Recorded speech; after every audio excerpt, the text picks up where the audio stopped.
Hi art historians! Welcome back to Module 12, European Baroque Part 1. European Baroque 2, 12.04, Northern Baroque Art Part 2. There are 5 core works in this unit as well as 0 supplemental works, so just those 5.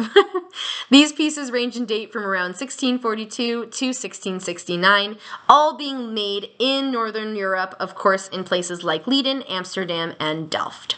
The small-scale works that we're going to be taking a look at includes Rembrandt's The Night Watch, Self-Portrait with 2 Circles, and Portrait of a Couple as Isaac and Rebecca, and of course Vermeer's The Art of Painting and Girl with a Pearl Earring. These are probably sounding familiar to you.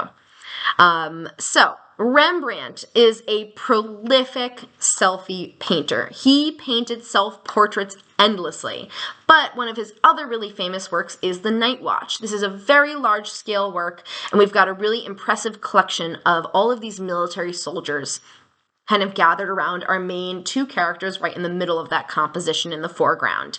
Now, what's really interesting is that as though this is his most famous, it is also probably one of the biggest. And Vermeer, contrastingly, worked very small and did not make a lot of artwork like Rembrandt did. Interestingly enough, all of Vermeer's works that we know about today can fit easily within the actual, size of the Night Watch painting. So it's kind of amazing to see the contrast between these 2 artists within this unit. We know very little about Vermeer.